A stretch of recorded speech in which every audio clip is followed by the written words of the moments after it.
모세가 가졌던 신앙 가운데서 특별히 출애굽 때 유월절 의식을 제정했을 때의 모세의 신앙에 대해서 오늘도 계속 생각해 보도록 하겠습니다.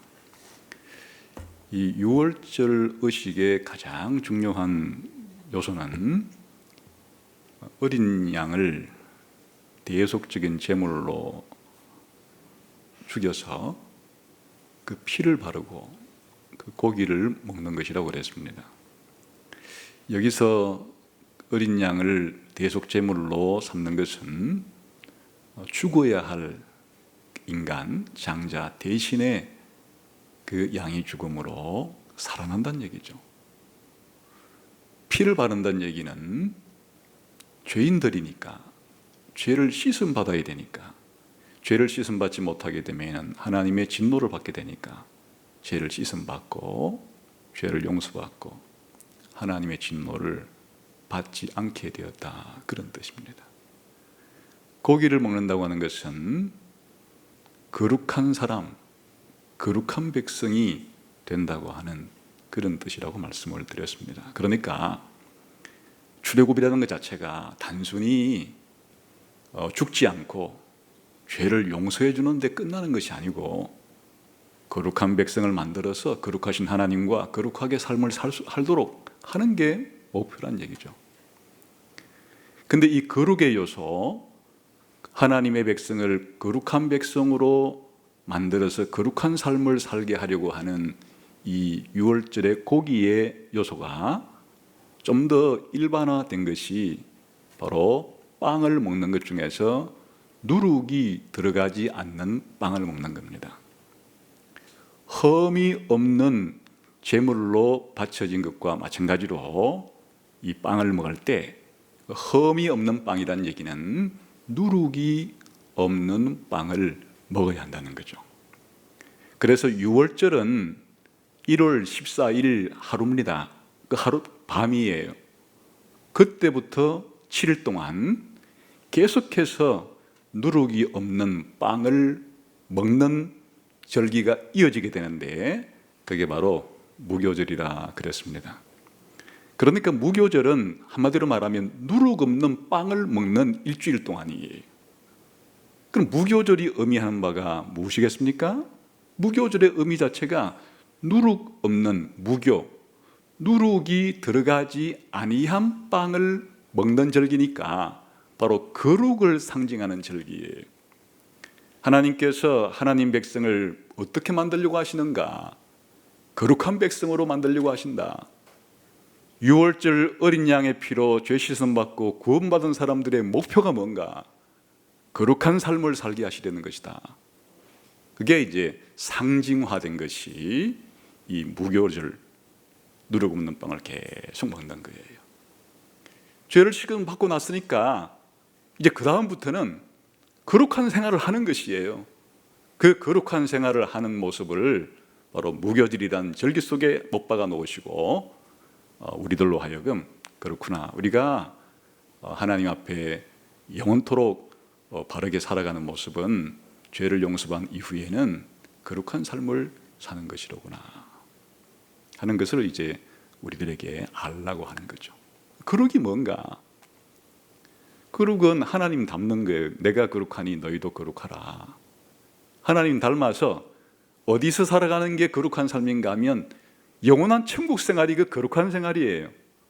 그 천국에는 거룩하지 못한 것은 아무것도 없어요. 아예 천국을 상징하는 예루살렘, 새 예루살렘 자체를 거룩한 도시라고 부르는 거예요. 그러니까 새 예루살렘이라고 부르는 천국을 상징하는 거룩한 이 도시에는 거룩한 것만 있는 거예요. 그곳에 있는 것은 모든 것이 그냥 거룩한 거예요. 거룩하지 아니한 것들은 전부 다 불못이라 부르는 지옥 속에 들어가게 되는 것이에요. 그러니까 결국에 우리가 아직은 천국에 못 들어갔다 할지라도 이 땅에 있을 때 구원받은 사람으로서 천국에서 생활할 것처럼, 천국에 들어가서 사는 것처럼 이 땅에서 미리 이 천국의 모형인 이 공동체, 하나님 백성 공동체 안에서 그렇게 삶을 사는 것이다, 이렇게 생각하시면 좋겠죠. 그래서 7일 동안 지키라는 것도 상당한 의미가 있는 것이에요. 그 7일 자체가 안식일을 상징하는 것인데 그 안식일이 상징하는 바가 천국을 상징하는 것이에요. 그러니까 7일 동안에 지키고 첫째 날도 지키고 7일째도 지키고 완전히 7일이라는 날짜로 도배를 지켜놓은 이유는 그게 이 거룩한 생활이라는 것 자체가 궁극적으로는 천국에서 들어가서 천국에서 살 생활을 가리킨다, 그런 뜻입니다. 이게 이제 무교절일에 누룩 없는 빵을 먹는 가장 중요한 의미예요. 그런데 이제 하나님께서 이 유월절과 결부되어 있는 누룩 없는 빵을 먹는 이 무교절 절기를 이제 상시 매일매일의 생활 속에서 기억하고 살아갈 수 있도록 하기 위해서 제사제도를 만들어 주신 거예요. 그 6월절이 되었건 무교절이 되건 1년에 한 번 지키는 절기예요. 그런데 그걸 매일 일상생활 속에서 6월절과 무교절을 지킬 수 있는 방법이 뭐냐? 그 제사제도라는 거예요. 제사는 원할 때 아무 때나 하나님께 나가서 제사를 드릴 수가 있는 거예요. 그래서 우리가 지난번에 6월절 설교를 할 때 이 6월절에 이 고기와 피가 이스라엘의 5대 제사 가운데 이 번제와 화목제와 속죄제와 속건제라고 불리는 것들은 전부 다 짐승을 잡아서 피를 흘리고 고기를 먹는 것과 연관된 그런 제사들인데 그 6월절 절기를 4대 제사가 더 자세하게 그렇게 설명해 놓은 것이다, 이렇게 설명을 드렸듯이, 그럼 요 누룩 없는 빵을 먹는 이 무교절은 5대 제사 가운데 소제라고 불리는 제사 안에서 더 상세하게 설명이 되어지고 또 강화가 되어진 거예요. 그래서 이스라엘의 5대 제사법 가운데 이 소제라고 불리는 제사는 짐승을 잡아드리는 제사가 아니고 곡식을 하나님께 바치는 제사예요. 이 곡식을 바치는 제사인데 이 소제라고 부르는 이 제사를 드릴 때 곡식을 바치는 방법이 누룩 없는 곡식을 바쳐야 되는 것이에요. 그러니까 이것이 바로 무교절에 누룩 없는 빵을 먹는 것과 연결되었다는 얘기예요. 다시 말하면 무교절에 누룩 없는 빵을 먹는 이것이 제사제도로 화했을 때, 제사제도로 설명되었을 때 바로 소제라고 하는 제사제도 속에서 하나님께서 무교절의 이 원리, 누룩 없는 빵을 원리가 구현될 수 있도록 그렇게 제사제도를 가르쳐 주신 것이에요. 그래서 오늘은 바로 이 누룩 없는 빵을 먹는 절기인 무교절의 구약시대의 더 상세한 모형이라고 생각할 수 있는 이 소제 제사에 대해서 생각해 보면서 우리 오늘 신자들에게 어떻게 이 소제를 적용할 수 있을 것인가 하는 것을 살펴보도록 하겠습니다. 자, 그러면 이제 우리 한번 소제가 설명되어 있는 레위기 2장으로 가보겠습니다.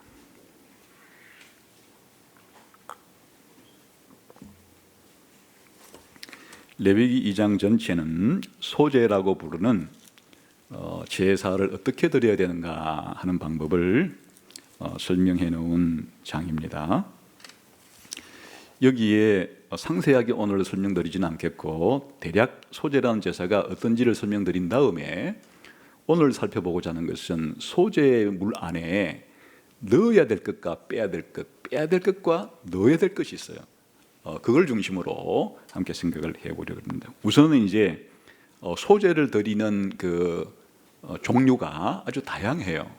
이 곡식으로 하나님께 제사를 드리긴 드리는데 이 밀가루를 가지고 요리를 하지 않고 밀가루 채로 밀가루를 만들어서 드릴 수도 있고, 또 그 밀가루를 가지고 요리를 해서 하나님께 드릴 수도 있고, 그러니까 이제 이 곡식으로 제사를 드리는데 요리하지 아니한 생끝 상태로 드릴 수도 있고 요리로 만들어 가지고 드릴 수도 있고 그렇게 드릴 수가 있다.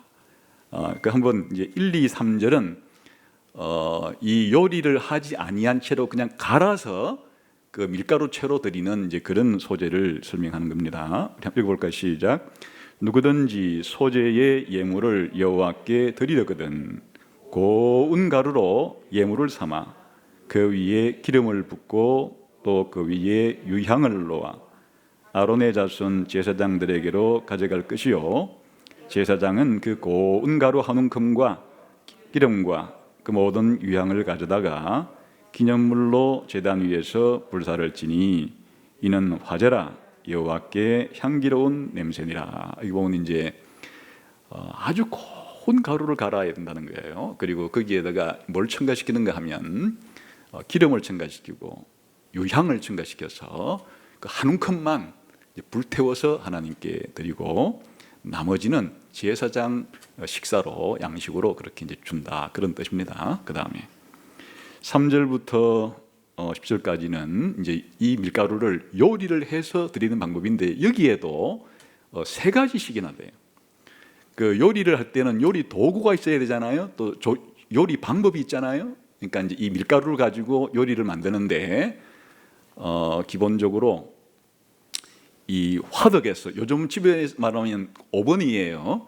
그 옹기로 이렇게 완전히 동그랗게 만들어 가지고 이제 그 안에다가 밀가루를 붙여 가지고 불 떼 가지고 그렇게 만드는 그 화덕구이, 화덕에다가 구워서 빵을 만들 수도 있고, 그 다음에는 이 철판 뚜껑이 없이 이렇게 납작한 우리 후라이팬 같은 곳에다가 밀가루를 얇게 펴서 그렇게 우리로 말하면 부침개 빵이라고 부를까요? 그런 식으로 요리할 수도 있고, 그 다음에 냄비는 좀 움푹 파였죠. 좀 냄비 그 깊이가 있는 그런 곳에다가 뚜껑도 있어요. 기름을 많이 넣어가지고 밀가루를 넣어서 튀기는, 우리 그 튀김할 때 기름 많은 데다가 풍덩 담궈서 튀기잖아요. 그러니까 이 화덕을 사용하거나 철판을 사용하거나 이 냄비를 사용해서 여러 가지 요리 방식으로 다양한 빵이 나오겠죠. 다양한 형태의 그런 빵을 만들어서 하나님께 소제를 드릴 수도 있다. 한번 읽어보겠습니다. 4절부터 시작. 내가 화덕에 구운 것으로 소제의 예물을 드리려거든 고운 가루에 기름을 섞어 만든 무교병이나 기름을 바른 무교전병을 드릴 것이요. 이거는 이제 화덕으로 굽는 거예요. 그 다음에 5절 시작. 철판에 붙인 것으로 소제 예물을 드리려거든 고운 가루에 누룩을 넣지 말고 기름을 섞어 조각으로 나누고 그 위에 기름을 부을지니 이는 소제라. 이제 철판구이. 그 다음에 7절부터 시작. 내가 냄비의 것으로 소제를 드리려거든 고운 가루와 기름을 섞어 만들지니라. 그러니까 이제 조리 기구와 조리 방식에 따라서 다양하게 요리를 해서 다양한 빵을 만들어서 하나님께 드릴 수가 있다. 근데 여기에도 기본적으로 뭘 넣어요? 지금 보니까 기름을 넣고 또 뭘 빼요? 누룩은 똑같은 방식이에요. 그 밀가루 만들 때나 그 빵을 만들어 드릴 때나 그런 요소들이 이제 여기가 간략하게 여기서는 간단하게 설명이 되어 있어요. 그 다음에 8, 9절, 10절 시작. 너는 이것들로 만든 소제물을 여호와께로 가져다가 제사장에게 줄 것이요 제사장은 그것을 제단으로 가져가서 그 소제물 중에서 기념할 것을 가져다가 제단 위에서 불사를 지니 이는 화제라 여호와께 향기로운 냄새니라. 소제물에 남은 것은 아론과 그의 아들들에게 돌릴지니 이는 여호와의 화제물 중에 지극히 거룩한 것이니라. 마찬가지 방식이에요. 일부만 떼는 거예요. 요리를 한 빵도 전부를 다 불태워 바치는 게 아니고 일부만 떼가지고 그것만 불태워서 하나님께 바치고 나머지는 다 제사장 양식으로 주는 거예요. 구조가 똑같죠. 단 이제 밀가루 형태로 드리느냐, 밀가루를 반죽해가지고 빵을 만들어서 드리느냐의 차이만 있을 뿐 이제 드리는 방식은 똑같아요. 그래서 여기 지금 중요한 사항이 뭔가 이 소제를 드릴 때는 빼는 게 있고 넣는 게 있고 뺄 건 빼야 되고 넣을 건 넣어야 되고 이게 이제 중요한 것이에요. 그 다음에 이제 11절부터 봅시다. 뭘 빼야 되고 뭘 넣어야 되는지. 시작. 너희가 여호와께 드리는 모든 소제물에는 누룩을 넣지 말지니 너희가 누룩이나 꿀을 여호와께 화제로 드려 사르지 못할지니라. 그러니까 이제 지금까지는 누룩만 설명했는데 보충 설명을 해서 누룩도 빼야 되지만은 꿀도 빼야 된다. 꿀도 넣으면 안 된다. 하나가 이제 더 보충 설명을 해줘서 누룩과 꿀은 소재물에 집어넣으면 안 되는 거다. 이렇게 설명을 하죠. 그다음 12절 시작. 처음 익은 것으로는 그것을 여호와께 드릴지니 향기로운 냄새를 위하여는 제단에 올리지 말지며. 여기 이제 처음 익었다는 것은 곡식을 처음 이제 그 생산하거나 또 열매, 과일 열매를 처음 맺거나 간에 그걸 가지고 이제 제품을 만들어요. 첫 제품을 만들었을 때 이런 과일 같은 것들은 포도주라고 하는 술이 만들어지기도 하고, 또 이제 이런 밀가루를 놔두게 되면은 이렇게 이제 이게 발효를 해서 그렇게 누룩이 되기도 하고 뭐 이렇게 되겠죠. 그런 거를 전혀 사용하지 못하는 것은 아니에요. 그냥 이 제사장에게만 주기 위해서 그렇게 첫 제품을 만든 것들은 쓸 수 있지만은, 그러나 하나님께 태워 바칠 때는, 하나님께 드릴 때는 절대로 거기에는 누룩과 이 꿀을 넣으면 안 된다. 아주 절대 원칙이에요. 그 다음에 뭘 넣어야 되는가? 13절의 시작. 내 모든 소재물에 소금을 치라. 내 하나님의 언약에 소금을 내 소재에 빼지 못할지니 내 모든 예물에 소금을 드릴지니라. 반드시 넣어야 될 게 소금이에요. 아까 1절에서 기본적으로 소재에 지금까지 설명된 것들은 뭐였어요? 기름과 이 유향을 반드시 넣어야 되지만, 또 이제 보충해서 소금도 반드시 넣어야 된다. 그러니까 이제 소재라는 것은 이렇게 정리할 수 있는 거예요. 소재라고 하는 제사를 하나님께 바칠 때는 거기에 뭐는 반드시 빼야 된다고요? 누룩과 꿀은 반드시 넣으면 안 되고 빼야 되고, 반드시 넣어야 될 것은 기름과 유향과 소금은 반드시 넣어서 하나님께 바쳐야 된다. 이게 이제 소재를 드리는 소재물의 중요한 원칙이다, 그런 거죠. 그 다음 남은 것은 이제 처음 곡식, 첫 이삭이 났을 때 이건 어떻게 드리는가 하는 걸 이제 마지막으로 설명합니다. 시작.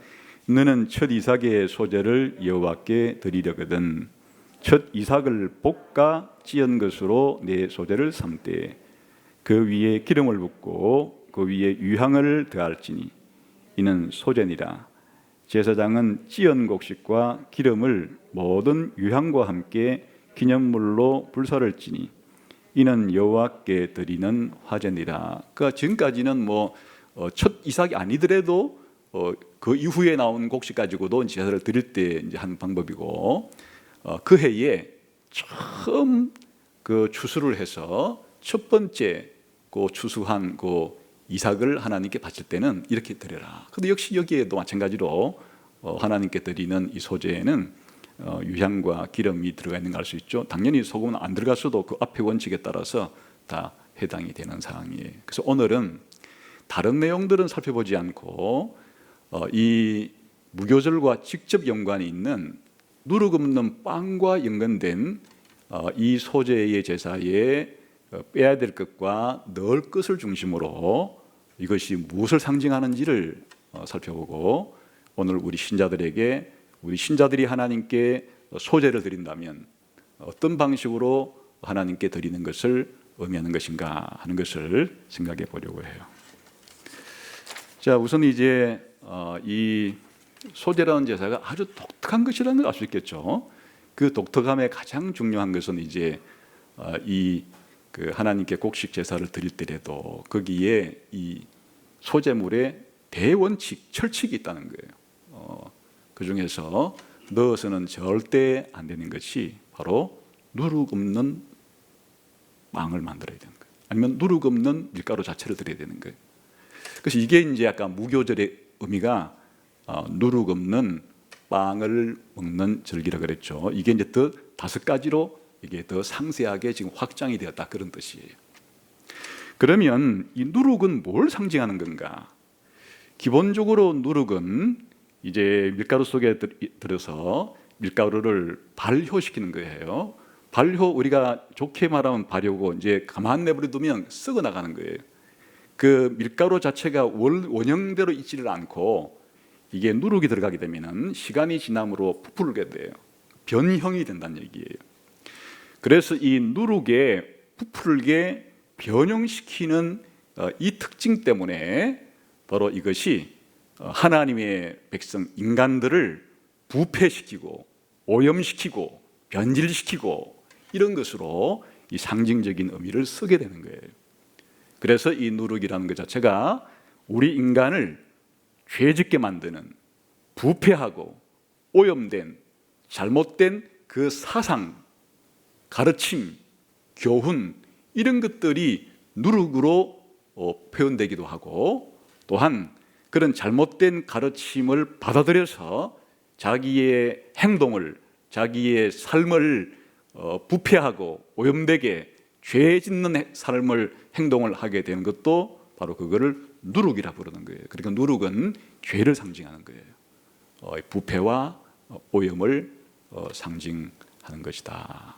어떻게 할 수 있느냐? 우리가 지난번에 살펴보았는데 지난번에 살펴본 구절이니까 성경은 찾지 않고 구도로 말씀드리겠습니다. 예수님이 제자들에게 바리새인과 사두개인들의 누룩을 조심하라 이렇게 말했는데 그때 바리새인과 사두개인의 누룩이 뭔가 그들의 교훈, 바리새인들이 가르치고 사두개인들이 너희들에게 가르치는 그런 생각은 너희를 부패시키고 변질시키고 오염시키고 잘못된 행동을 하게 만드는 것이니까 그게 바로 바리새인과 서기관의 누룩이다. 이렇게 예수님이 그 누룩을 설명해 주었다 그랬죠. 그러나 이렇게 이제 가르침만 누룩으로 부르는 건 아니고 그 가르침을 가지고 잘못된 행동을 하는 것도 실제로 죄라고 하는 것은 생각만으로 짓는 건 아니니까 이 생각을 행동으로 옮긴 것 자체가 그것도 그 사람을 부패시키고 변질시키니까 그걸 죄라고 부를 수 있겠죠. 그래서 이제 바리새인의 그 누룩 곧 외식을 주의하라 이렇게 때로 다른 곳에서는 예수님께서 바리새인의 누룩을 바리새인의 외식적인 행동 그거를 누룩이라 부르기도 하셨다. 그러니까 이제 누룩이 뭔지 아시겠죠? 그러나 사도 바울도 역시 고린도 전서에서 똑같이 유월절과 무교절을 해석하면서 교회 안에 음행, 그 음행의 정도가 계모를 데리고 사는 정도의 세상 사람들도 잘 안 할 그러한 악한 행동을 하는 그것이 바로 교회 안의 누룩이다. 그런 악한 행동은 교회 바깥으로 추방시켜야 된다. 그 추방시키려고 하면 우선 그 사람에게 죄를 회개하라고 그랬겠죠. 그럼 회개하면 죄가 용서되는 거니까 없어지는 거예요. 그러나 계속 죄를 가지고 있는데도 회개하라 그랬는데도 회개를 안 할 때는 절차를 밟아서 최종 절차는 교회에서 출교, 추방을 시킴으로써 누룩을 제거해야 된다는 거예요. 그러면 개인만이 아니라 교회 공동체 자체가 거룩한 공동체이기 때문에 그 거룩성을 지킬 수가 있다. 그렇게 설명했다 그랬죠. 또 갈라디아 5장을 보게 되면 시간 관계상 그냥 구도로만 설명드릴게요. 여기에 갈라디아 교회에 침투한 거짓 선생들이 있었어요. 이 선생들은 바울이 가르친 복음은 예수님 믿으면 그런 율법과 할례와는 상관없이 우리가 그냥 구원을 받는다 이렇게 가르쳐놨는데 그 거짓 선생들이 이단들이 들어와 가지고는 아니야, 예수를 믿어도 구원을 받으려고 하면 반드시 할례를 받아야 되고 반드시 율법을 지켜야 되고 그래야 구원받는 거야. 완전히 하나님께서 예수님께서 사도 바울에게 가르쳐준 이 복음을 정면으로 반박하는, 복음을 부정하는 거짓 복음, 가짜 복음을 가르치는 것을 바로 사도 바울이 누룩이라 그렇게 표현한 거예요. 적은 누룩이 온 덩이에 퍼지느니라. 그 사도 바울도 이 거짓 선생들의 이런 가르침과 거짓 선생들 자체가 교회 안에 들어오게 되면은 그 누룩이 교회 안에 퍼져다 나가게 된다. 그래서 결론이 무엇인가 하면 너희를 어지럽게 하는 자들은 스스로 베어버리기를 원하노라. 결국은 그런 누룩은 교회 공동체에서 나가게 되기를 스스로 어떤 계기를 통해서 나가든지 그렇게 안 나갈 때는 아까 말한 것처럼 출교 조치를 통해서 내보내든지, 사도 바울은 그렇게 말하고 있는 거예요. 그러니까 누룩이라는 게 바로 그런 것을 상징한다. 그 하나님의 백성들이 가져야 될 이 생각 가운데 잘못된 생각을, 사상을 심는다든지, 그래서 잘못된 행동을 하는 것은 우리 한 개인 속에 누룩이 있는 것이에요. 우리는 거룩한 백성, 성결한 사람으로서 살아가기가 힘들겠죠. 또 공동체적으로 말할 때도 그런 성경이 가르치지 않는 잘못된 사상을 교회 안에 들어와 가지고 다른 사람에게 몰래 가르치거나 아니면 공개적으로 가르치거나 또 그걸 받아들여 가지고 함께 따라가거나 이러면 한 개인의 문제가 아니고 교회 공동체의 누룩이 퍼져가서 공동체가 거룩한 공동체로 살아가는데 큰 타격을 받겠죠. 그래서 이제 이런 것들을 가르친다, 그런 거예요. 누룩은 이제 신약 성경을 통해서 무엇을 상징하는지가 이제 확실해졌어요. 그러면 꿀은 뭘까? 꿀이 상징하는 바는 알기가 어려워요. 직접 설명한 것이 많지 않기 때문에 이 꿀을 넣지 말라고는, 왜 꿀을 넣지 말라 그랬을까? 꿀이 얼마나 맛있어요. 그 어릴 때 그 꿀단지 집에 하나 있으면 아무리 부모님이 몰래 손가락으로 찍어가지고 먹고 기가 막히죠. 한번 꿀 맛을 보면은 정말 잊을 수가 없죠. 그런데 이렇게 맛있는 꿀을 왜 소제를 드릴 때는 넣지 말라 그랬을까? 그럼 하나님께서 전혀 꿀을 먹지 말라 한 건 아니에요. 그 아예 이스라엘 백성이 가나안 땅에 들어갔을 때 가나안 땅을 아예 묘사하는 그 자체가 무슨 땅이라 그래요? 젖과 꿀이 흐르는 땅이, 그러니까 그 가나안 땅에 들어가서 하나님이 꿀을 마음껏 주려고 하는 것이에요. 그러니까 그 꿀 자체를 완전히 하나님 백성은 금지식품이다, 그건 아니란 말이에요. 그건 아니고 그 하나님께 소제를 바칠 때 그 안에다가 꿀을 넣지 말라, 그런 거니까 이 젖과 꿀이 흐르는 땅을 너희에게 주겠다. 다시 말하면 너희가 가나안 땅에 갔을 때는 꿀을 마음껏 먹을 거다 할 때, 그때의 꿀은 좋은 의미죠. 당연히 좋은 의미로 우리가 생각하는 달콤하고 맛있는 그런 의미로서의 그런 이제 꿀이지만은, 여기에 소제에 넣지 말라 했을 때의 꿀은 부정적인 의미를 지금 담고 있는 거죠. 그럼 이 부정적인 의미가 뭘까 하는 거예요. 힌트를 얻을 수 있는 구절이 하나 있는데, 잠언 25장 27절에 보게 되면 꿀을 많이 먹는 것이 좋지 못하고 자기의 영예를 구하는 것이 헛되다. 꿀 먹는 것이 좋지 못하다는 얘기가 아니에요. 꿀을 많이 먹는 것이 좋지 못한데, 그게 이제 평행법으로 다른 말로 말하면 자기의 영예를 구하는 것이 헛되다. 꿀은 좋은 거지만은 아무리 좋다고 해서 그냥 하루 저녁에 꿀 한 통 먹고 내일 꿀 한 통 먹고 그 다음날 꿀 한 통 먹고 일주일에 꿀 17통을 먹어버리게 되면 어떻게 되는 거예요? 완전히 어떻게 될지는 실험 안 해봐서 모르겠지만은 엄청난 문제가 생기겠죠. 그러니까 꿀을 많이 먹는 것을 뭐에 비유했는가 하니까, 하나님 백성이 하나님의 영예를 위해 살아야 되는데 스스로 자기의 영예를 추구하는 것 자체가, 이 영예를 추구한다는 것 자체가 얼마나 달콤한 일이에요. 많은 사람들에게 존귀와 영예를 얻는 것 자체가 사람들이 누구나 선망하는 좋은 것들이요, 그 자체가 나쁜 게 아니죠. 하나님의 영예를 위하고 하나님의 이름을 위하고 그 하나님이 우리에게 영광스럽게 만들어준다 그러면 마다할 일이 없는데, 마치 꿀을 많이 먹는 것이 뭐하고 비슷한 것인가 하니까 스스로 잘못되게 이 영예를 추구하는 것을 꿀 많이 먹는 것에 비유한 이것을 가지고 우리가 이 소제에 꿀을 넣지 말라는 것을 상징을 유추할 수가 있는 거예요.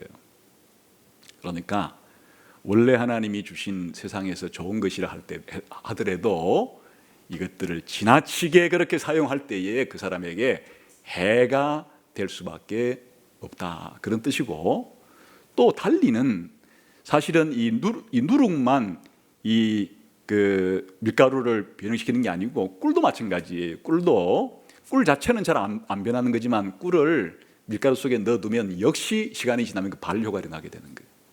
역시 부패가 일어나게 되는 거예요.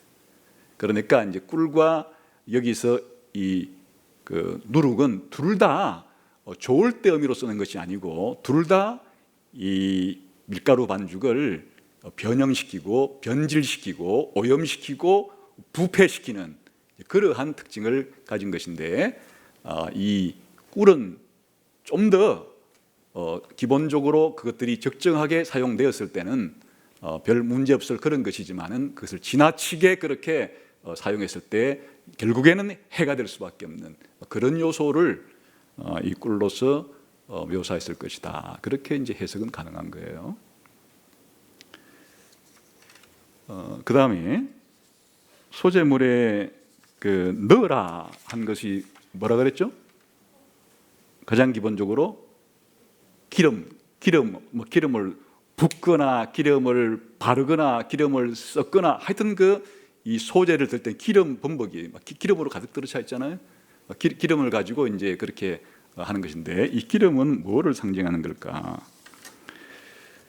기름의 용도 자체가 물론 이제 우리가 이게 올리브유예요. 올리브유인데 감람유 올리브유인데 식용으로도 물론 먹죠. 그러나 이걸 뭐 바르기도 하고 이렇게 하는데, 예식에 쓸 때는 이걸 바르게 되면 이 바르는 대상을 거룩하게 이제 구별하는, 성별할 때 이걸 많이 써요.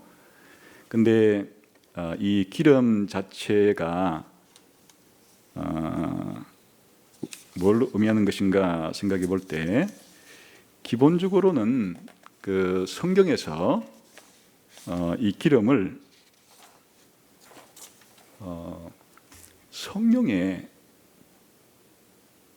성령과 연관시키는 것이 중요해요. 때로는 이 기름을 기쁨과도 연결시키기는 해요. 기쁨과도 연결시키기는 하는데, 성령 기본적으로 성령과 관계가 되어 있어요. 한번 제가 시간 관계상 그냥 성경 읽어드릴 테니까 한번 보세요. 사무엘을 하나님께서 이제 불러서 사울에게 왕을 삼을 때 기름을 붓게 했어요. 그러니까 이제 사울에게 기름을 부었어요. 기름을 붓고 나니까 사울에게 어떤 일이 생겼는가 하면, 갑자기 사울이 하나님의 영에 감동이 돼가지고 예언자들처럼 예언을 하게 됐어요. 그러니까 사울에게 기름을 부었는데, 기름을 부은 것이 사울에게 하나님의 영, 성령이 사울에게 역사해서 역시 성령을 받은 선지자가 할 행동을 예언을 하고 이랬다 하는 게 이제 사무엘 9장의 기록이 돼요. 그 다음에 사무엘 16장에는 이번에는 하나님께서 이제 사울을 불순종했기 때문에 왕을 폐하시고 다윗을 또 기름을 부을 때 역시 사무엘을 보내서 또 기름을 붓게 한 거예요. 이거는 짧으니까 한 9절 읽어드릴게요. 사무엘이 기름 뿔병을 가져다가 그의 형제 중에서 그에게 부었더니 이날 이후로 다윗이 여호와의 영에게 크게 감동되니라. 그러니까 하나님이 사무엘을 통해서 다윗에게 기름을 부었더니만 다윗이 어떻게 됐다고요? 그날부터 하나님의 영에 감동된 사람이 되었더라. 그러니까 이 기름이하고 지금 뭐를 밀접하게 연결시켜 놨어요?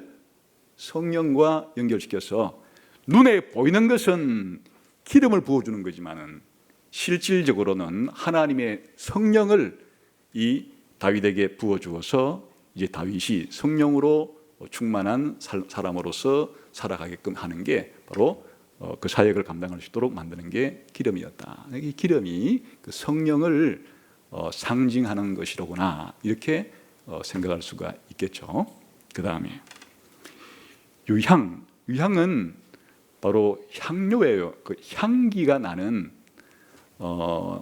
물을 향수라 그러지만, 여기 이제 유향은 액체는 아니고 이 향기가 나는 그런 그 진액이라고 할 수 있겠죠.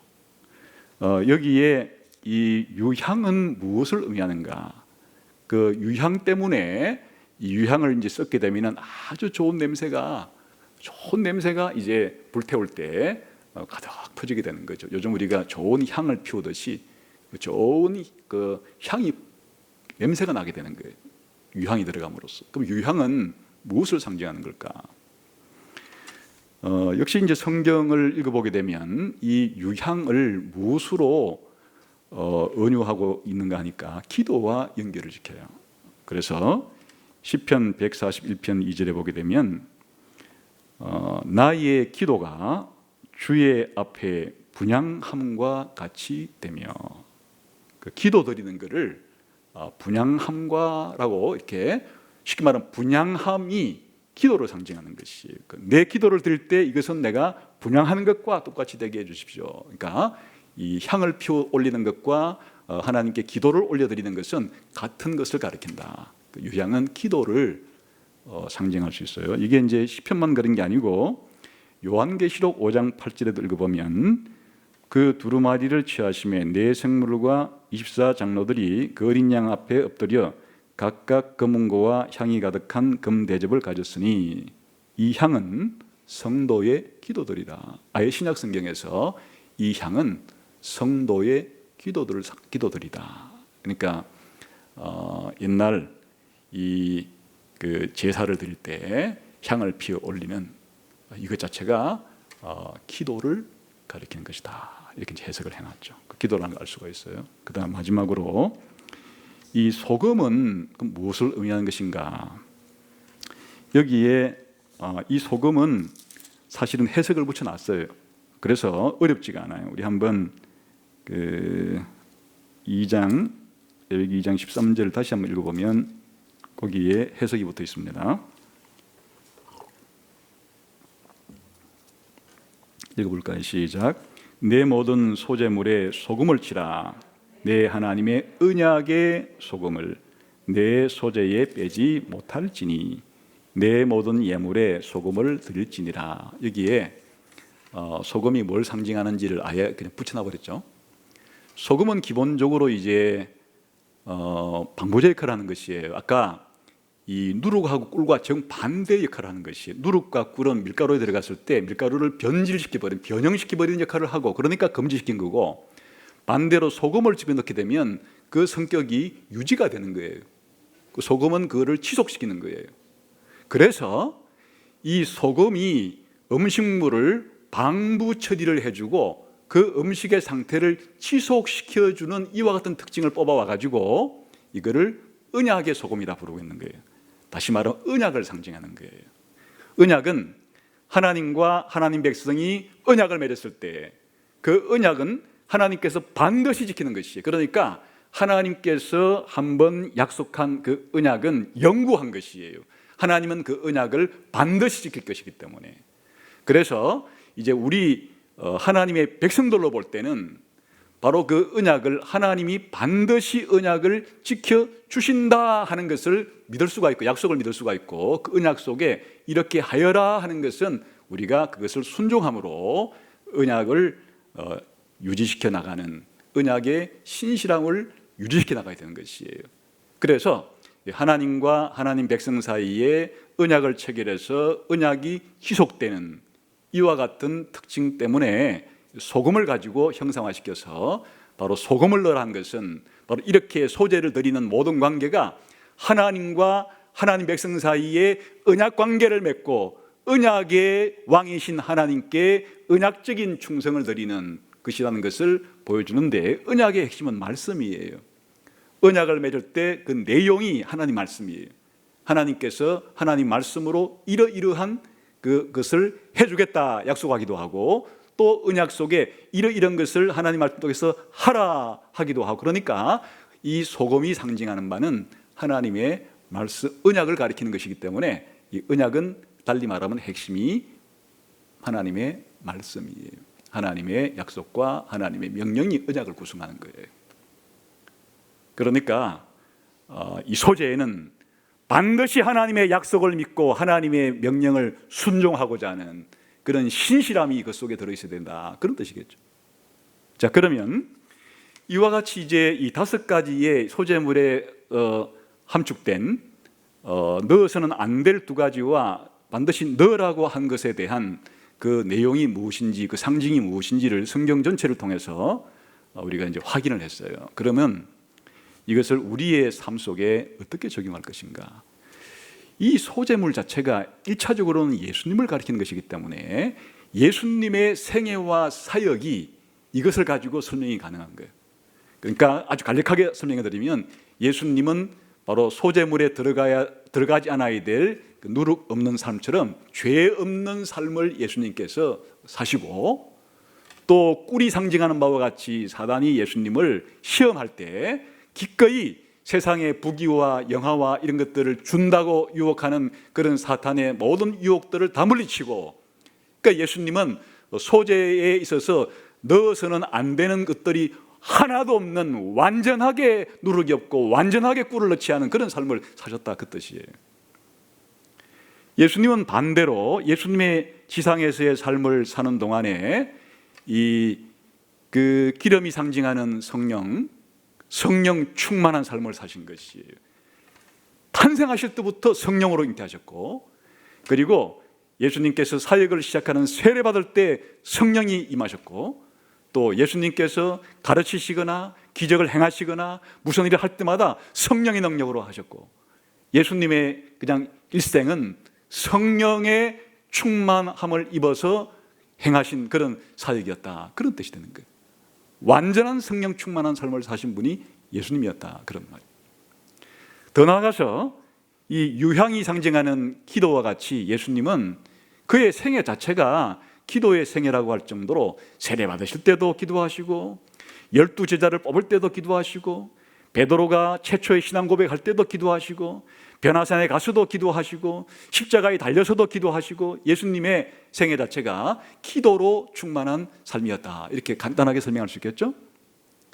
또 예수님께서 하나님의 언약을 지키러 오신 분이, 하나님의 언약을 이 세상에서 성취하기 위해서, 완성하기 위해서, 하나님의 모든 언약이 예수님 안에서 예가 될 수 있도록 하기 위해서 오신 분이신데, 그러기 위해서 예수님은 철저하게 구약성경 하나님 말씀을 믿으셨고 받아들이셨고 그 말씀대로 순종하는 삶을 사셨기 때문에 이 언약에 충만한 삶, 말씀으로 충만한 삶이었다, 그런 거랑 마찬가지. 그래서 예수님은 완벽한 소재물이시다. 그러면 예수님이 완벽한 소재물이라는 것과 오늘 우리 신자들은 그러면 어떻게 삶을 살아야 되는가? 이제 하나님께서 저와 여러분에게, 교회 신자인 여러분들에게 요구하는 것도 똑같이 이제 거룩한 삶을 살라, 소재를 바치는 것과 같은 삶을 살라, 너희가 이제 소재물이 되어라 라고 우리들에게 요구하시는 것이. 그런데 여기서 우리가 예수님을 믿게 되면은, 예수님을 믿자마자 예수님과 연합이 되기 때문에 이 모든 소재물이 되신 예수님 자신이 우리의 것이 되어버리는 거예요. 그래서 예수님이 나는 생명의 빵이라 그랬을 때, 다른 말로 말하면 나는 저 소재의 빵이니라, 내가 완전한 소재의 빵이니라. 그렇기 때문에 누구든지 내 몸을 먹으면 그 사람은 제사장들이 그 소재물을 먹었던 것처럼 거룩한 사람이 되는 것이다, 이렇게 말했기 때문에 우리가 예수님을 믿는 순간에 그 소재의 빵이 되시는, 거룩한 빵이 되시는, 생명의 빵이 되시는 예수님을 우리가 영접함으로써 우리 자신이 신분적으로는 완전히 거룩한 사람이 되어버리는 거예요. 그래서 하나님께서는 여러분들을 부를 때 성인이라 불러요. 아니, 성인은 저 가톨릭에서 뭐 기적도 많이 행하고 굉장히 어쩌다가 한 사람씩 나오는 그런 사람인데 나보고 성인이라고요? 그래요. 예수 믿는 여러분들 한 사람 한 사람이 진심으로 예수님을 믿고 있는 사람이라면 여러분 다 성인이에요. 성도란 말이나 성인이란 말이나 같은 동의어예요. 같은 말을 성인이라 번역하기도 하고 성도라 번역하기도 하는 거예요. 여러분들이 예수님을 믿는 순간에 신분적으로는 이제 성자가 된 거예요. 아니, 나는 여러 가지 이렇게 불완전하고 부족하고 문제가 많은 사람인데 내가 나를 성자라고 할 수 있나? 너무 부끄러운데? 뭐 청소부가 된 성자, 뭐 그런 제목도 있더라고요. 그러니까 그 성자란 말이나 성도란 말이나 같은 말이에요. 번역을 할 때 성도라고 번역해도 되고 성자라고 번역해도 되는 것이에요. 그러니까 성인이라고 번역하고 성자라 번역하면 굉장히 어떤 고상하고 소수의 도달할 수 없는 탁월한 삶을 말한 것 같지만 그냥 우리 예수 믿는 여러분들에게 성도라 그러니까 너무 친숙하게 들어가지고 뭐 성도는 아무 개념 없이 그렇게 내가 성도인구나, 또 우리 성도들 말할 때 다른 분들도 성도구나 이렇게 생각하기 쉽잖아요. 왜 문제가 많은 것처럼 스스로 느끼는 우리들이, 또 죄도 많이 짓고 있는 우리들에게 하나님은 예수님 믿는 순간에 우리를 성인, 성자 혹은 성도라고 부르시는가? 신분적으로 예수님 때문에 우리는 성자가 된 거예요. 성도가 된 거예요. 그러나 하나님께서는 신분적으로는 바뀌었지만은 이 땅에 있는 동안에 그 신분에 걸맞게 너희의 삶도, 너희의 행동도 이제 그 이름에 걸맞게 거룩한 삶을 살아야 된다. 이게 내가 거룩하니 너희도 거룩하라고 요구하시는 하나님의 요구예요. 구약시대 이스라엘 백성에게 요구한 그 요구는 오늘 저와 여러분 같은 신약시대 교회 성도들에게 하나님이 똑같이 요구하고 있는 말씀이에요. 이게 베드로전서의 말씀이에요. 저 구약시대에 이스라엘 사람을 보고 하나님이 내가 거룩하니 너희는 거룩하라고 말하지 않았더냐? 근데 그게 바로 우리를 가리키는 거야. 우리 이 신약시대 교회인 우리를 가리켜서 하나님이 내가 거룩하니 너희도 거룩하라라고, 이제는 우리가 거룩한 백성이 되었으니 거룩한 삶을 살아야 된다. 이게 베드로전서 1장에 나오는 말씀이에요. 그렇다면 우리가 이제 신분상으로는 예수님 때문에 이미 성도가 되고 거룩한 자가 되었지만은 이름에 걸맞는 유명무실하지 않고 유명유실하게 될 수 있도록 우리가 성도다운 성도로 거룩한 백성답게 살아가기 위해서는 그럼 어떻게 해야 될 것인가? 그건 예수님이 하신 방법과 똑같은 방법으로 밖에는 거룩해지지 않는 거예요. 그러니까 우리가 거룩해지기 위해서는 해서는 안 될 것은 안 해야 되는 거예요. 반드시 해야 될 것을 해야 되는 거예요. 해서 안 될 것을 하거나 해야 되는 걸 안 하거나 그러면 우리가 성화되는 길이 막혀버리는 거예요. 성화란 말이 너무 좀 고생하게 들리거나 나하고는 거리가 멀게 느껴진다 그러면 다른 말로는 영적 성장이에요. 영적 성숙이에요. 다른 말로 하면 내가 온전해지고 내가 더 완전해져가는 그런 것을 가리키는 것이. 그럴 때 우리 신자들의 삶 속에는 하나님께서 분명하게 죄다라고 말한 것들에 대해서는 누룩처럼 생각하고 그것들을 생각 속에서도 뽑아내야 하고, 내 행동을 그런 행동하고 있다면 행동도 뽑아내야 되는 거예요. 그렇게 하지 않고 거룩이란 있을 수가 없는 것이에요. 그럼 뭐가 이 하나님 보시기에 죄악된 생각이고 잘못된 생각이고 잘못된 행동인가? 그런 사실은 하나님 말씀을 잘할 수밖에 없으니까 적극적인 거에 도움을 받아야 되는 거예요. 이 꿀이라는 것은 뭔가 하면 아까 말한 것처럼 우리가 하나님 주신 이 세상에서의 그게 건강이 되었건 부가 되었건 다른 가족이 되었든지 간에 근데 하나님이 이 땅을 살아갈 때 그런 것들을 통해서 유익을 주려고 했던 것들이지만은 그 모든 그 꿀들이 우리가 지나치게 치우쳤을 때는 전부 다 우리의 이 성화를, 성숙을 가로막는, 우리를 부패시키는 요소가 되는 거예요. 그래서 바울이 단적으로 돈을 사랑함이 일만하게 뿌리라, 돈 자체가 일만하게 뿌리라 그러지 않아요. 돈은 잘 쓰면 그 돈 가지고 선한 사업에 쓰면 돈은 아주 귀하게 쓰이는 거예요. 돈 자체가 나쁜 게 아니에요. 그러나 사람들이 돈이 많건 적건 돈 없이는 못 살겠다, 하나님이 없으면 살아도 돈 없이는 못 살아, 이런 식으로 돈에 대해서 그냥 흔히 말하던 그런 식으로까지 돈에 대해서 눈이 뒤집어지게 되면은 성도들도 그럴 수가 있는데, 자기를 위해서 가족을 위해 쓰는 것은 하나도 아깝지 않지만은 복음을 위해서 그 헌금하는 것 자체가 아깝게 느껴질 때, 그럴 때 벌써 분별이 오는 거죠. 내가 하나님보다 돈을 더 사랑하고 있구나. 하나님과 재물을 겸하여 섬기지 못한다고 말씀했는데, 나는 생각하기를 나는 할 수 있어. 할 수 있긴 뭐가 할 수 있어요. 그렇게 생각하는 순간에 내가 하나님보다 돈을 더 사랑하게 되면은 그게 나에게 꿀이 되어서 나를 부패시키는 요소가 되는 거예요. 그 자체가 나쁜 건 아니다, 그죠?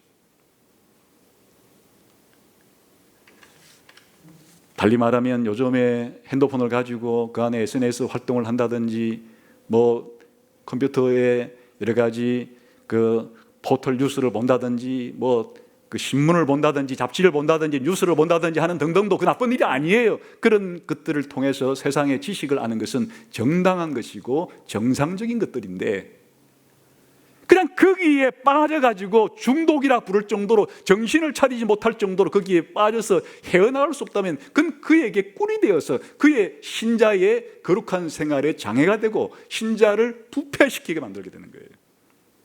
조심할 요소라 이거죠. 달리 그렇게 할 수 있는 방법은 없는 거예요. 거의 온통 자기 생각을 지배하는 것이, 자기가 유튜브 방송이나 특정한 것들에 대해서 온통 그것만 듣고 자기 머리를 그냥 지배하고 있다면 벌써 그 방송에서 나오는 생각들이 그 사람의 영적인 삶을 오염시키고 부패시키기도 봐도 좋은 것이에요. 하나님께 거룩한 삶을 드릴 수 있는 방법이 아니에요. 그런데 이제 사실은 이렇게 하지 않아야 될 것들을 안 하는 것도 물론 중요한 요소이긴 한데, 이보다 더 중요한 것은 적극적인 요소예요. 넣어야 할 것을 넣으면 사실은 빼야 될 것을 많이 빼낼 수가 있어요. 그래서 더 적극적으로 해야 될 일은 성령 충만한 일인데, 신자의 정의가 성령이 그 안에 거하시는 사람이란 뜻이에요. 그러니까 신자는 그냥 성령님이 우리 생활을 지배하시는 그런 사람을 신자라 부르는 것이에요. 그 이후로 우리의 삶은 성령의 인도하시는 대로 지금 따라가고 있는 중이에요. 그러니까 그러나 성령의 충만함이 있고 그렇지 않을 때가 있기 때문에 우리의 모든 삶 자체가 사랑과 기쁨과 평화와 오래 참음, 자비, 양성, 충성, 온유, 절제와 같은 정상적이고 하나님이 기뻐하시는 그런 행동들이 나오려고 하면 바로 성령 충만하지 않으면 불가능하기 때문에, 우리들은 우리가 하나님이 원하시는 거룩한 삶을 사는 것이 내 노력으로만 되는 게 아니다. 내 노력으로 될 수 있는 일이 아니에요. 내 노력으로만 될 수 있다 그러면 다 성화될게요? 다 거룩해지게 될게요? 다 완전하게 될게요? 할 수 없는 일이에요. 성령의 충만을 많이 받은 사람만이 겨우 성령에 의해서 우리가 조금씩 진전되어 가니까, 늘 제가 하는 얘기지만 우리 기도의 첫 번째는 성령이 역사해 달라는 거예요. 제가 설교하기 전에 항상 하는 기도는 오늘도 성령과 말씀이 이 예배 시간에 역사하게 해달라고 그렇게 기도한 거예요. 설교만이 아니라 우리의 모든 삶이 다 그러해요. 오늘도 내 삶이 하나님 말씀이 이끄는 대로, 성령이 이끄는 대로 그렇게 되게 해 주십시오. 이게 그냥 입으로 표현하든 안 하든지 간에 우리의 중심의 기도가 되어야 되는 것이에요. 두 번째는 자연스럽게 기도란 바로 성령의 충만함을 구하는 것이 기도의 본질이다. 나머지 내용들은 다 여기에 그냥 포함된 것들이에요. 우리의 기도 생활 가운데 이런 성령의 충만함을 간구하고, 성령의 충만함을 간구하면 구체적으로 빌바를 알지 못하던 우리들에게 성령께서 하나님께 간구하시면서 이제 서서히 우리가 드리는 기도가 무엇이 잘못되었는지, 또 이런 기도를 드리라고 하는 그러한 인도하심이 있게 될 것이에요. 그래서 하나님이 원하시는 대로, 하나님 뜻대로 점점 기도할 수 있는 사람이 되는 거죠.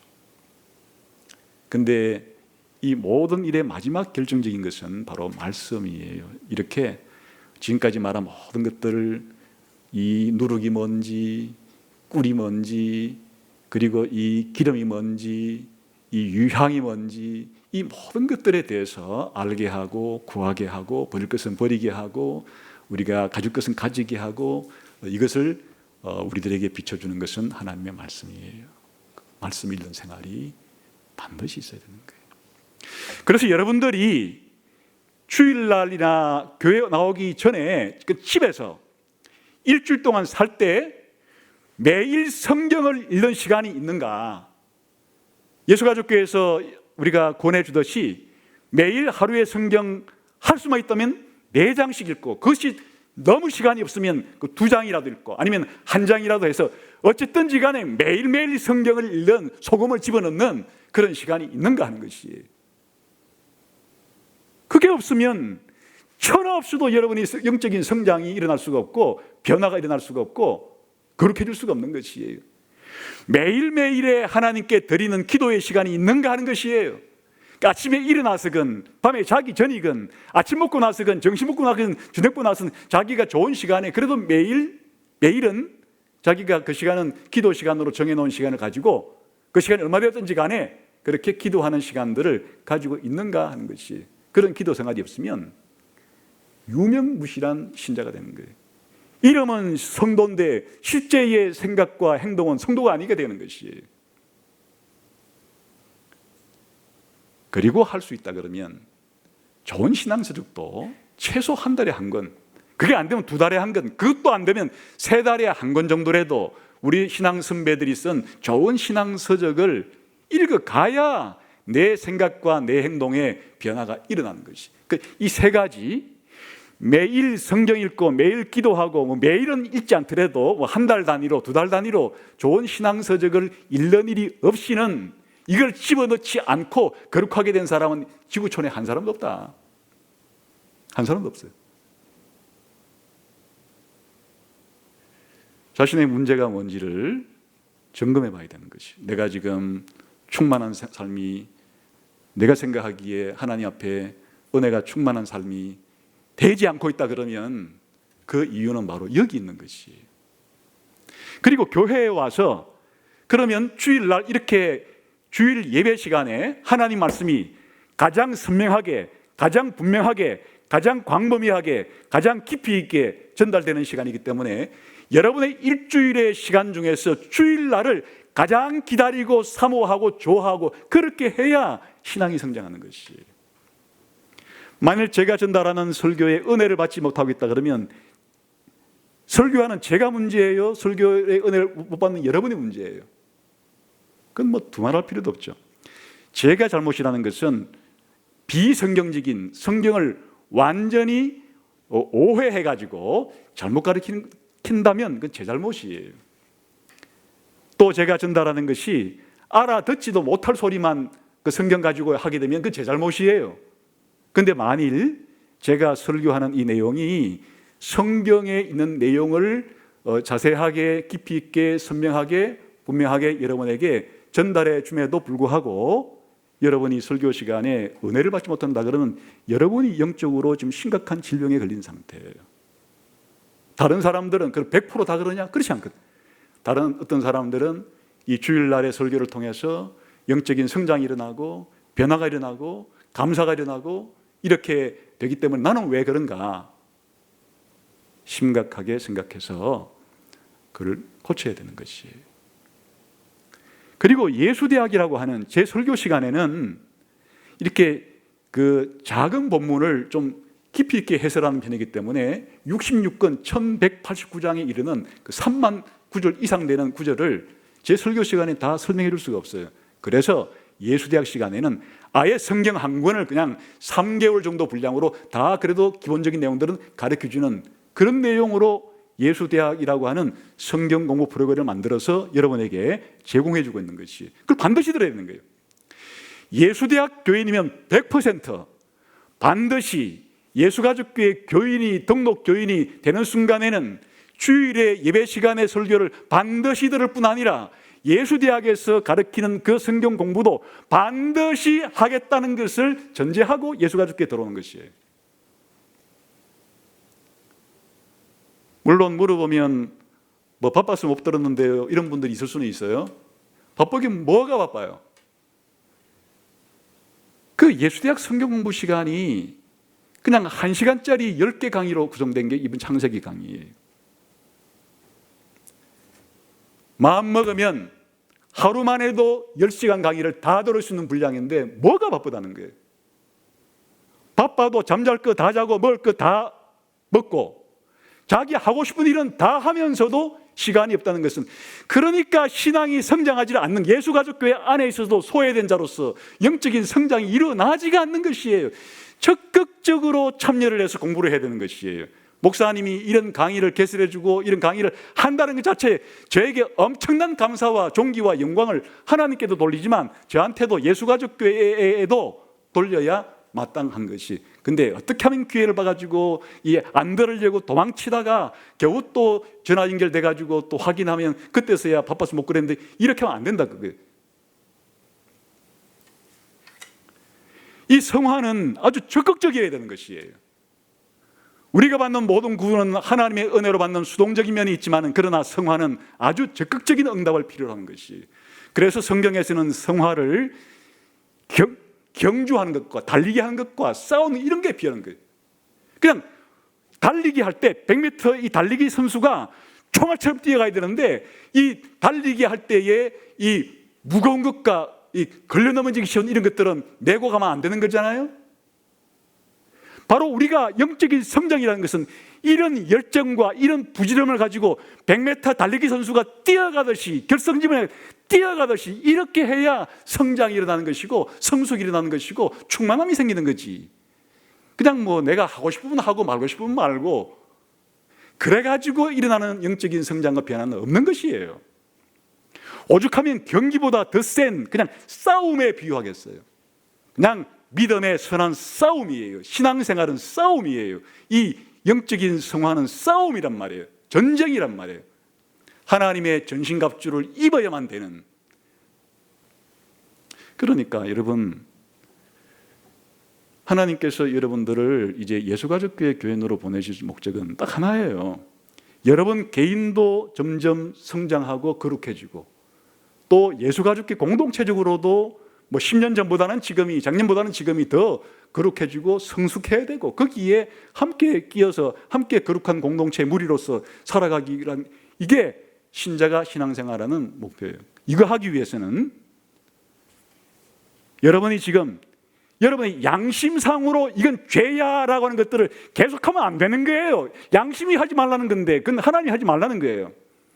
그리고 양심에는 끄리낌은 없어도 거기에 아까 말한 성령과 기도와 말씀이 나를 지배하는 것보다 다른 것들이 나를 더 지배하게 만들어줘. 그런 꿀도 잘 살펴서 색출해서 버려야 되는 것이에요.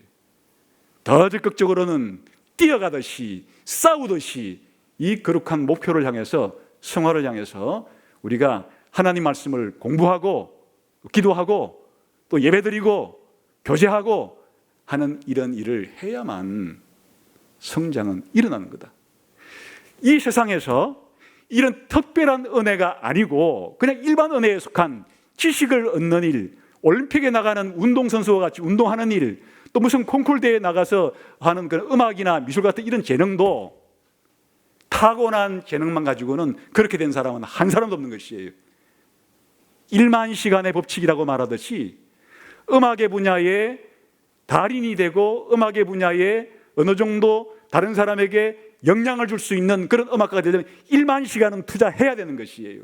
운동선수가 적어도 이 우리나라의 대표는 안 될지라도 그렇게 운동으로서 어느 정도 이루려고 하면 그 운동에 어릴 때부터 한 1만 시간 투자해야 되는 것이에요. 일반적인 그런 재능과 일반적인 지식을 쌓는데도 그 정도의 시간과 노력이 반드시 필요하거늘 우리가 영적으로 천국에 들어가 살 사람처럼 지금 한번 이 땅에서도 제한적이나마 부분적이나마 불안적이나마 그렇게 거룩하게 되는 일에 시간과 노력을 투자하지 않으면 안 되는 일이에요. 이것이 소재가 우리에게 주는 교훈이에요. 오늘 이후로 올 연말이 다가기까지 이 소재가 주는 교훈을 생각해 보면서 내 삶에서 뽑아내야 될, 넣어서 안 될 것들이 뭐가 있는지를 하나님 앞에 면밀하게 살피고 버릴 수 있게 해달라고 기도해야 되는 거예요. 그리고 내가 더 넣어야 될 요소 가운데 제대로 잘 못 넣고 있는 것이 무엇인지를 잘 분별해서 넣을 수 있도록 노력해야 되는 것이에요. 그럴 때 남자나 여자나 가난하나 부하나 건강하나 병들었거나 간에 그리스도 안에서 기쁨과 감사와 이런 것들이 넘치는, 천국에서나 맛볼 수 있는 거룩한 백성으로서의 삶을 비록 이 땅에 있는 동안에도 교회 공동체 안에서 누려가기 시작하는 삶이 된다, 그런 말이죠. 무교절에 무교병에 이 주는 그 메시지, 이것을 확장시킨 이 소재가 주는 이 진리가 평생 여러분이 어떻게 성화를 이루어갈 것인가 라고 하는 일에 있어서 나침판이 되고 지도가 되어서 여러분이 거룩한 백성으로 살아가는데 큰 유익이 되기를 주님의 이름으로 축원합니다. 기도하겠습니다.